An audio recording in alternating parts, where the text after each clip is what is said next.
What up, Entourage? So we are here continuing our series on whether a team's offseason move helped, hurt, or had no effect on a player's value. Well, guys, if you haven't already, make sure you subscribe and hit that bell for notifications, or I promise you, you'll be missing out.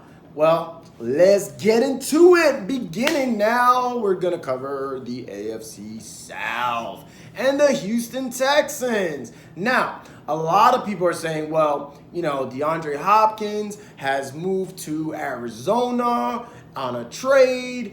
That means Deshaun Watson's not going to ball out, but don't be so sure. Here's why, guys. You see, you're right. He lost a tremendous player in Hopkins, but that means that Watson might actually have to do more.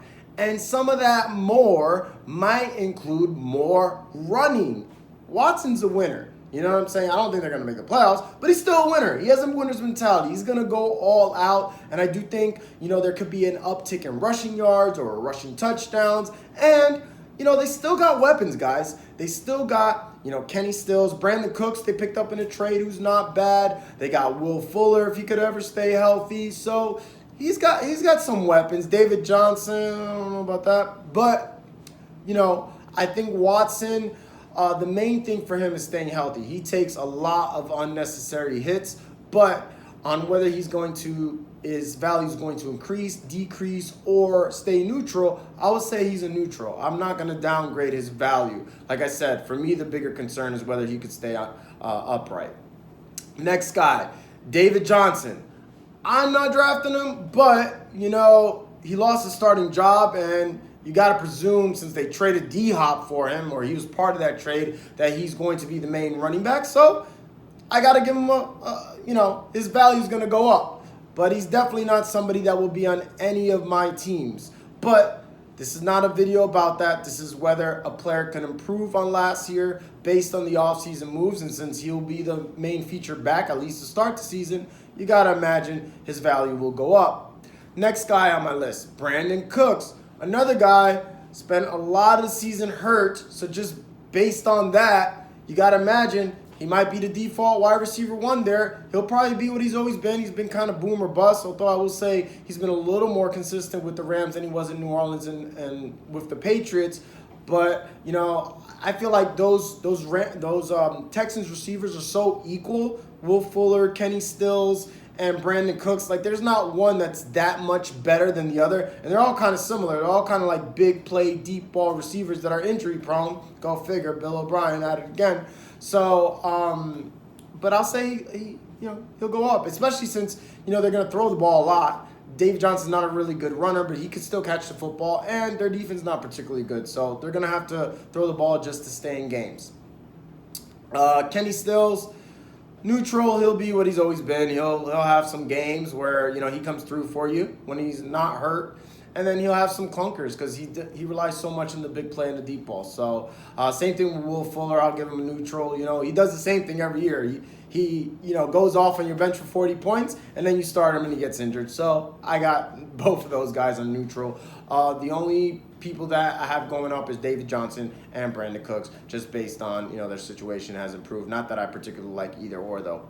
Now, for the Colts, they got a new quarterback, Phillip Rivers. I would say Rivers is kind of down. Yeah, I don't think his weapons are as good as Indianapolis. I think they're going to be more of a run-first team. They got Jonathan Taylor. They got Marlon Mack. And, he's a year older. So I don't like Phillip Rivers, even though he wasn't particularly good last year, especially with the interceptions. I don't think he'll probably have less interceptions because I think they'll play more conservative football. But that's not necessarily good for fantasy. I mentioned Marlon Mack. I also think Marlon Mack is down. Obviously, they traded up to get Jonathan Taylor, who I absolutely love. He'll be on a lot of my teams. So naturally, Mack has got to go down. He's also a little injury prone. Mack will not be on any of my teams, not even as a handcuff. T.Y. Hilton. No, you could basically put everybody down. T.Y. Hilton, he's been injured a lot. And now he gets a quarterback that is not good at throwing the deep ball whatsoever. I mean, he's checked down Charlie, like he threw a lot to Eckler and to Keenan Allen over the middle and Hunter Henry. So Jack Doyle might have some value with Phillip Rivers and maybe even Nyheim Hines. But, they got two other running backs, but not T.Y. Hilton. He's not going to be kind to those receivers. Parris Campbell I have as a neutral, I guess, because he barely played, so I can't really guess you could even say his value's gone up, although I wouldn't go that far because, again, Parris Campbell is also a big play receiver, and on paper their receiving core is pretty good because if you got Campbell or T.Y. in the slot, they'll probably rotate those guys, and then you got Pittman outside, but Pittman, this is not a good landing spot for Pittman. He's not somebody I was high on before the draft, and I'm even lower on him now because, again, Phillip Rivers is not a particularly good quarterback, especially to his outside receivers. You saw Mike Williams, he had like 1 or 2 games where he did really well, but very hard to be consistent with Phillip Rivers as your quarterback, and you're only getting 4 targets a game. So Pittman might be a good dynasty player down the road, but as of right now, his quarterback's Phillip Rivers, so I got to put his situation as a down. I mentioned Jack Doyle. I think his situation could go up. And then Taylor, absolutely love. He's got a great offensive line. He's got a quarterback that likes to throw to the running back. I don't think I think he could be a 3-down back. Like Nyheim Hines, he's okay, I guess, if you want to put him in there every once in a while for a change of pace. But I think Taylor will end up being that guy, so he'll end up getting some of those receptions from Rivers as well. Next team is the Jaguars, starting with our man, the myth, the legend, Gardner Minshew. You got to imagine he will go up, but there are some concerns about Minshew. It seemed like early on he found ways to produce. He was surprisingly good scrambling and getting some runs, but then when he came back, was he injured? Or no, he got benched, and then he came back and he just didn't look real good at all. Like, he put up really pedestrian numbers. He wasn't getting those added points by running. Maybe that has something to do with DJ Chark, who we'll get into in a minute, because DJ Chark was coming back from injury and he missed a game or two. But he just didn't look good. But with all that said, he's a year older. He was a low pick, so maybe he, did some work this offseason. And DJ Chark's a year older. They still got Fournette, well, for the time being, but I also think they have a nice backup in Ryquell Armstead.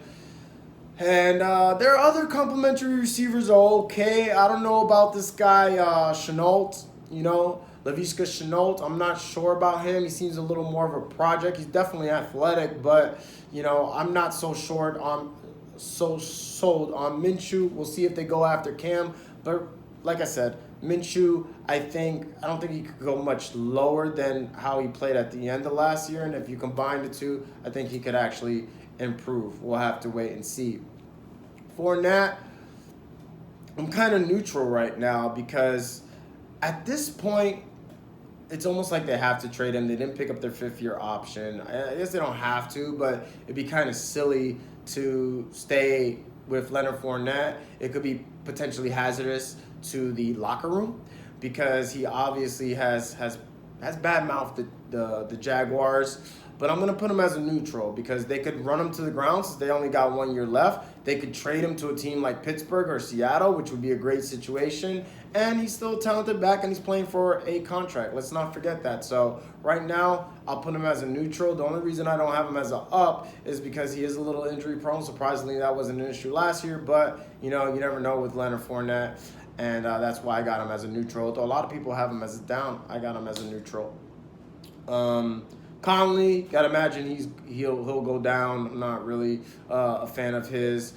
He's been an average receiver his whole career. There's no reason to believe he'll turn that around now, especially when they drafted another receiver. Same thing with Westbrook. I think this offense is all about whoever the running back is going to be, whether it's Leonard Fournette or Ryquell Armstead. He's the other player besides Minshew.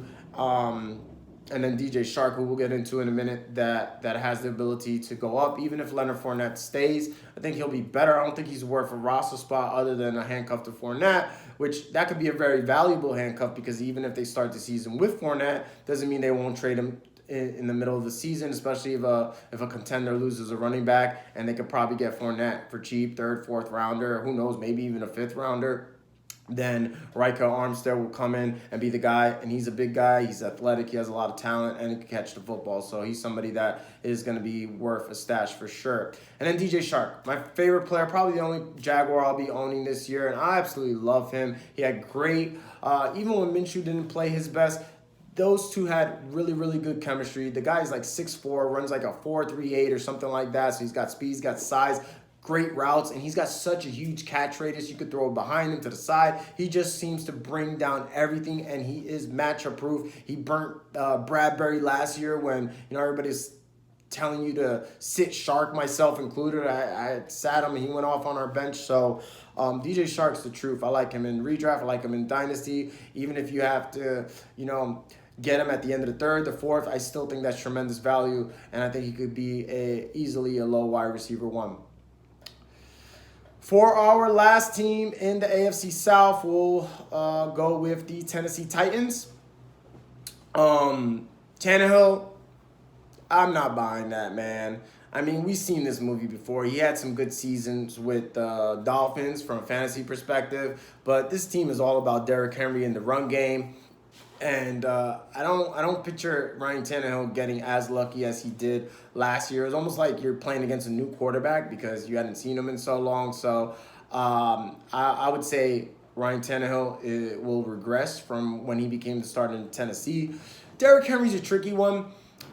He's probably not somebody I'm going to be drafting just because he's going in the 1st round. And to get a non-pass catching back and to assume that he's going to have another year like he had last year, and he did have that magical 300 carries, which usually leads to a down year the following year. So, I mean, we saw it happen with DeMarco Murray, who coincidentally went from Dallas to the Titans, wasn't the same after 300 yards, and he takes a lot of pounding. He's not a pass catcher, which makes him a little touchdown dependent. So I have to say Derrick Henry will go down. I cannot picture him having another year like last year. I could be wrong on this one, but, at best, I would give him a neutral, but his price tag is just way too much. You haven't seen too many, ground and pound running backs, produce multiple great fantasy years. I mean, I can't remember anybody like that. Maybe Jerome Bettis back in the day, but that was way back when. Usually, the next year, there's a significant drop-off, possible injury, especially you might be dealing with a shortened season. So I would have to go down with Derrick Henry. And Corey Davis and Adam Humphries, I don't know if they're worth mentioning, but obviously they're down. Jonnu Smith will be neutral. Some people might be higher on him, but I feel like Tennessee, like I said, they just want to run the football. It's going to be hard to rely on Tannehill to be consistent for any pass catcher except for A.J. Brown. I love A.J. Brown. He might be getting to the point where he's a little too rich, but he's such a tremendous talent. But I feel like there's so many similar receivers like DJ Chark, like Courtland Sutton, who we'll be getting into. Like, there's a plethora of receivers around that are going in that late 3rd, 4th, 5th round that are very similar. But I do love A.J. Brown, and just with his talent alone, just being his 2nd season, I think he will go up in value for sure. And that's pretty much it. I mean, the Titans offense, the only real guys you want are Derrick Henry, which I don't really even want him, and A.J. Brown. And depending where he's getting chosen, I might not end up with too many A.J. Brown shares either. And that has more to do with Ryan Tannehill and the way the Titans run their offense than it does A.J. Brown, because arguably this guy has got all the talent in the world. Well, there you have it, guys. That is how the offseason moves affected the AFC South. As always, if you have any questions, comment down below. Follow me on Instagram at fantasyfootballrapper. Tweet me at IamFFrapper. Until next time, guys.